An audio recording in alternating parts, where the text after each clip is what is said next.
ከሊቶስጥራ እስከ ቀራንዮ ድረስ ያሉት የ14 ምዕራፎች ጸዋትወ መከራዎች ሲታሰቡ ኢየሩሳሌም ላይ በዕለተ ዓርብ በዕለተ ስቅለት የተደረገው ነገር ሰማይንም ምድርንም ያስጨነቀ ሰማይንም ምድርንም ያሳዘነ ፀሐይ ጨረቃ ከዋክብትን ያሳዘነ ማቅ ያስለበሰ ምድር የያዘቻቸውን ተሸከመቻቸውን ፍጥረታት ለመሸከም አልችል ብላ ስትንቀጠቀጥ መቃብራት ተከፍተው አይባን ተፈትተው ሙታን ተነስተው የቤተ መቅደሱ መጋረጃ ተቀዶ ተከፍሎ ያችን ቀን ፍጡራን ሁሉ ሲያስቧት ዛሬም ስትታሰብ በአንክሮ በተደሞ መላእክት ከሰማይ ወርደው በመስቀሉ ዙሪያ ቆመው ዲያብሎስ ካሳውን ሲክስ በጌታ ላይ የፈጸመው ግፍ በአይሁድ አድሮ ሲያሸጠው በአይሁድ አድሮ ሲያዘልፈው ሲያስቸነክረው ሲያስደበድበው የዋለውን ሁሉ የመድኃኔ ዓለም ትዕግስቱ ያን ሁሉ ጸዋትወ መከራ ታግሶ ሲቀበል ያደረገው የከፈለው መስዋዕትነት ከሊና በላይ ነው። እንኳን ለመናገር ለማሰብ ይከብዳል።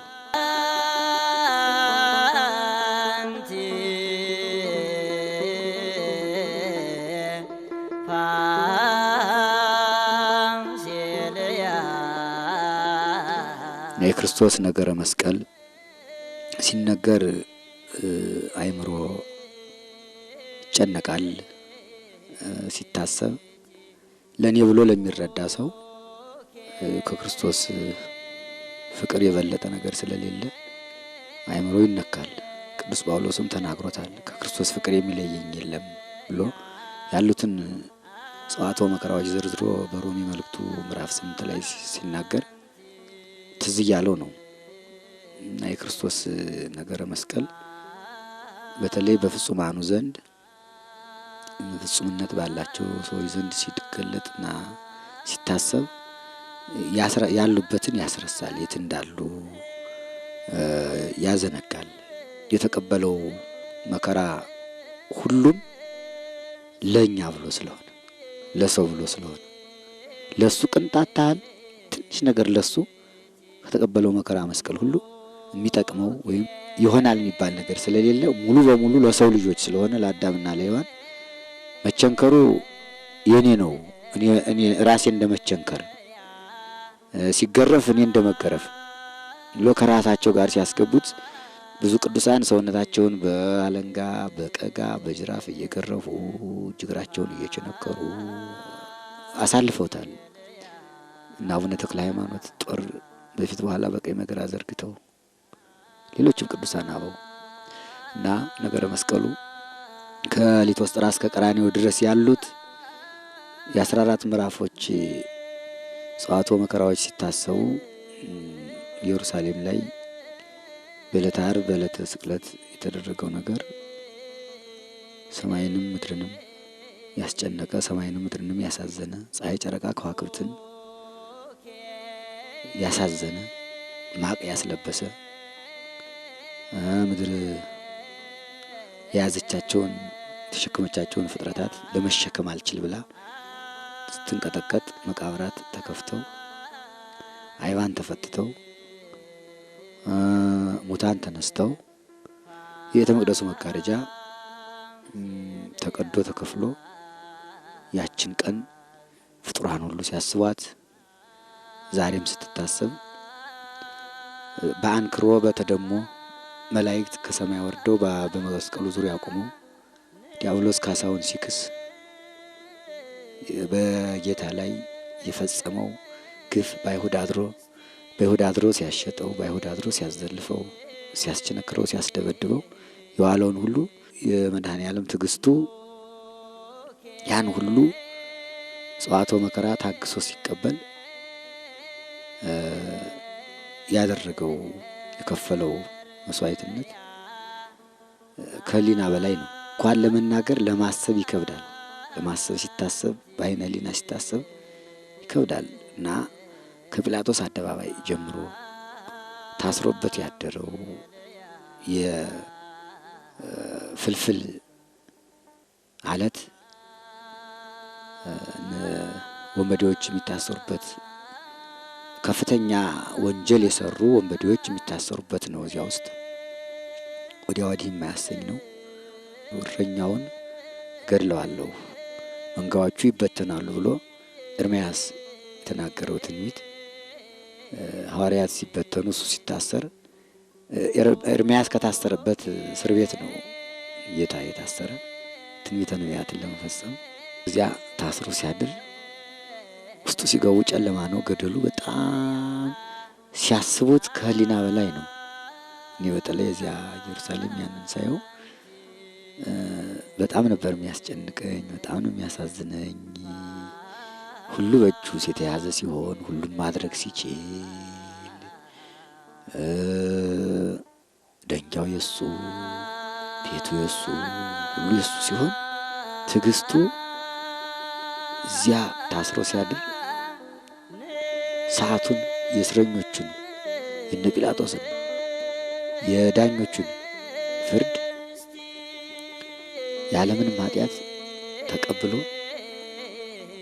በቃኝ ልውጣ ሳይል እንዴት አክብሮ እንዳደረ ሲታይ በጣም ያሳዝናል።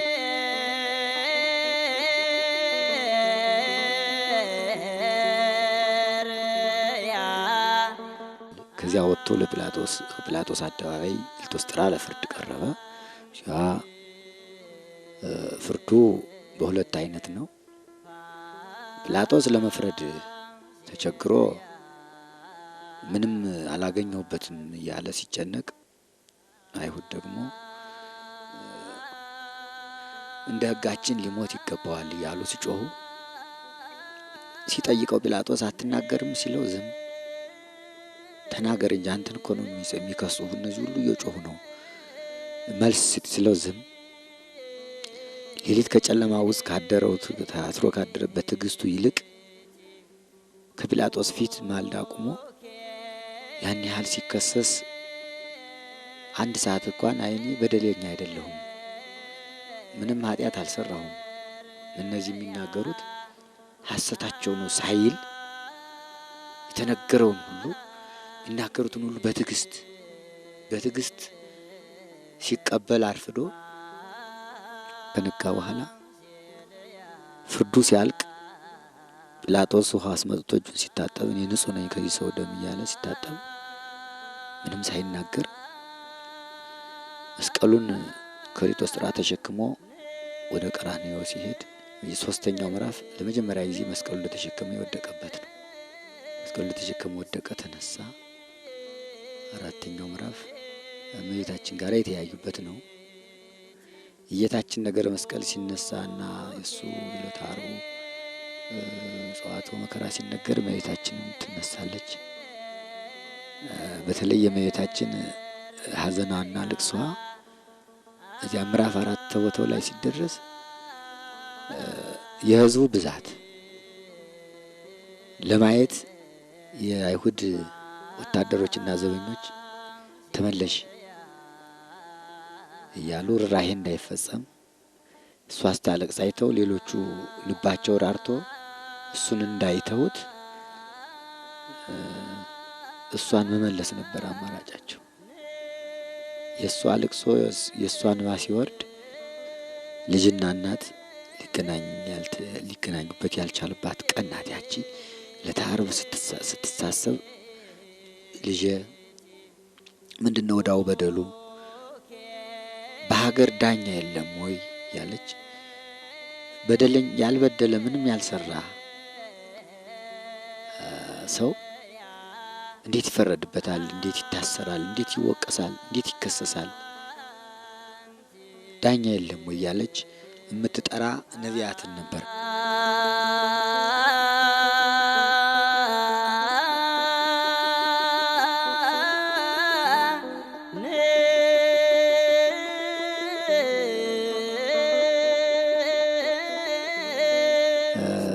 አምስተኛው የጲላጦስ ሚስት ቤት ነው። መስቀሉን ከሊቶስጥራ ተሸክሞ ወደ ቀራንዮ በሚሄድበት ጊዜ እነ ጲላጦስ መኖሪያ ቤታቸው መንገዱ ዳር ነውና እሱ መስቀል ተሸክሞ በመካከል ላይ እየወደቀ እየተነሳ ሲሄድ አይታ ምንድነው ብላ ስትጠይቅ የናዝሬቱ ኢየሱስ ክርስቶስ ተፈርዶበት ሊሰቀል መስቀሉን ተሸክሞ እየሄደ ነው ብለው ሲነግሯት እሷ ብዙ በዚያች ሌሊትም እሷ በእሳት አለንጋ ስትገረፍ ጲላጦስ በአንገቱ ዘንዶ ሲጠመጠበት ራእይ አይታ ሶስቱ ልጆቿ ተናግረው የሚያውቁት ለዚያ ባልሽ ወዮለት ንጹሕ ደም ለሚያስፈስስ ብለው ነግረዋት ልካበት ነበርና ያንን አይታ አምስተኛው ምዕራፍ ደጃፏ ላይ መስቀሉን እንደተሸከመ ሲወድቅ ዳ የሚያነሳው በሌለበት ጊዜ አንስታ ቅፍ አድርጋ ደሙ እየፈሰሰ ወዙ እየፈሰሰ ቤቷ ከሳጥን ያስቀመጠችውን አዲስ ልብስ ወስዳ ላውን ወይም ወዙን በልብሷ አጥርጋ አድርጋ ደሙና ወዙ እየፈሰሰ ከልብሷ ላይ እንዳለ ተቀርጾ ስዕል ሆኖ የመጀመሪያው የሐዲስ ስዕል ለሷ ነው የተቀረጸላት። ለጲላጦስ ባለቤት አብሮቅላ ትባላለች።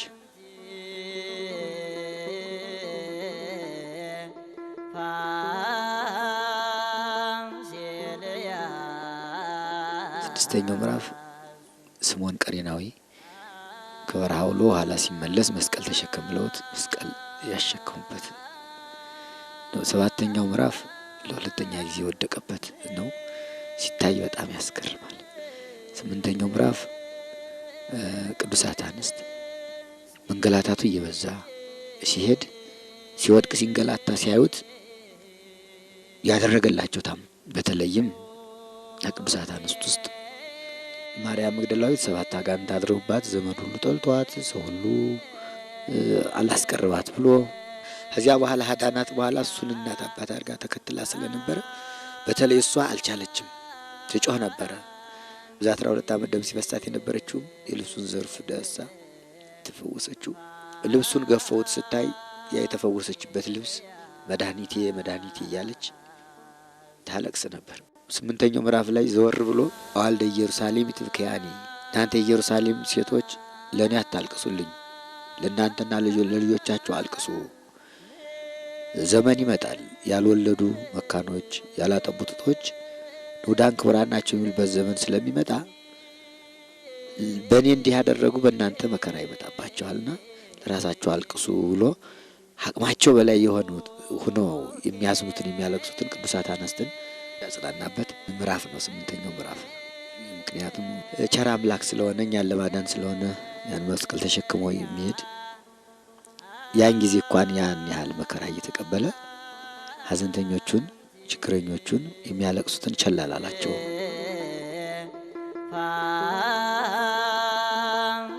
ዘጠነኛው ምዕራፍ ለሶስተኛ ጊዜ ወደቀበት ነው። አስረኛው ከበሩ ወደ ቀራንዮ ሊገባ ዛሬ ኢትዮጵያ ርስት ለንግሥት ሳባ ሰሎሞን የሰጣት እዚያ ላይ የወረደበት ነው። 11ኛው ቀራንዮ ደረሰ። መስቀሉን አወርዶ እረፍት አላገኘም። ልብሱን ዕጣ የተጣጣሉበት 11ኛው ምዕራፍ ነው። ዳዊት ልብሴን ገፈፉኝ በቀሚሴም ላይ ዕጣ ተጣጣሉ ብሎ የተናገረው ትንቢት ይፈጸም ዘንድ መጎናጸፊያውንም 4 ክፍል አድርገው የተጣጣሉበት ነው። 12ኛው የተቸነከረበት ነው።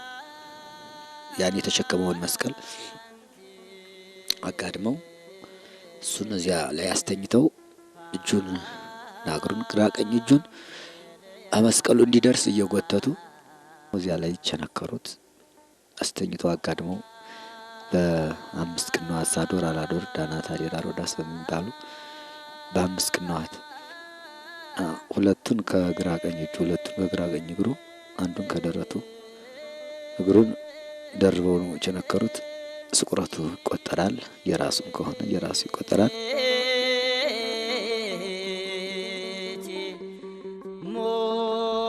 13ኛው ምዕራፍ ስቅለቱ ነው። እዚያ በኋላ መስቀሉን አቆሙት ቀራንዮ ላይ። መስቀሉ ተነስቶ በቆመበት ጊዜ 6 ሰዓት ሲሆን ከሊቶስጥራ እስከ ቀራንዮ ድረስ ያለው ጸዋትወ መከራ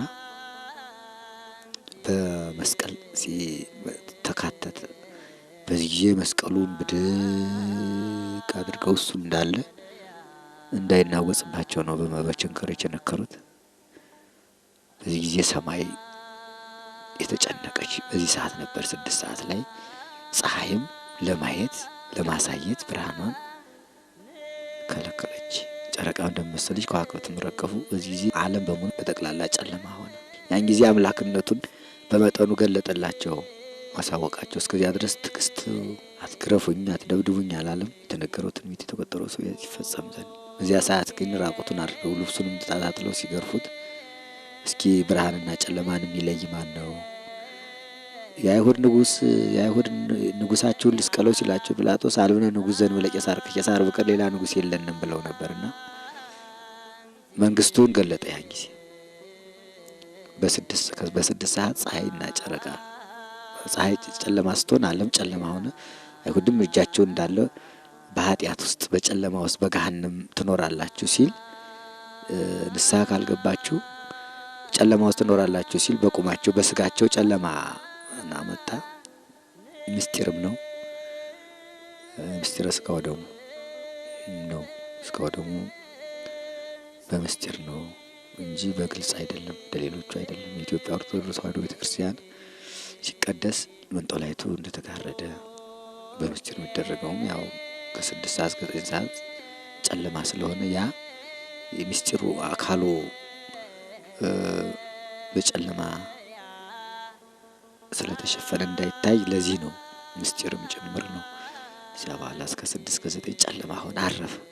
ያ ሲገርፉትም ሲቸነክሩትም ሲሉትም የነበሩት ጨለማ ውስጥ ገቡ። መስራት አልተቻለም። እዚያ በኋላ አምላክነቱን ገለጠ። አምላክ ነኝ።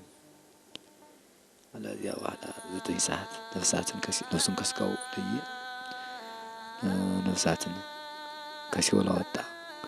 በ11 ሰዓት የመጨረሻው 14ኛው ምዕራፍ ግንዘቱ ነው። ዮሴፍና ኒቆዲሞስ መጥተው ገነሱት። ጎኑን በጦር ተወጋ። አምላክነቱን ገለጠ። ለውሃውን ለጥምቀታችን ደሙን ለመጠጣችን ለንጊኖስ ቀኝ ጎኑን በጦር ወጋው። ውሃና ደም ፈሰሰ። ምስጢረ ጥምቀትን ምስጢረ ቁርባንን ያን ጊዜ መሰረተልን ሊቀ ካህናት ኢየሱስ ክርስቶስ። መስቀሉን እንደ መንበር አድርጎ ቀደሰ። ዓለምን ከጎኑ በፈሰሰው ውሃ ጠመቀ። በጎኑ በፈሰሰው ደም ዓለም ተቀደሰ። 11 ሰዓት ላይ ቀበሩት። እሱ ወደ መቃብር ሲወርድ አዳምና ሔዋንን ከሲኦል ከነ ልጆቻቸው 9 ሰዓት አውጥቶ 11 ሰዓት ገነት አገባ።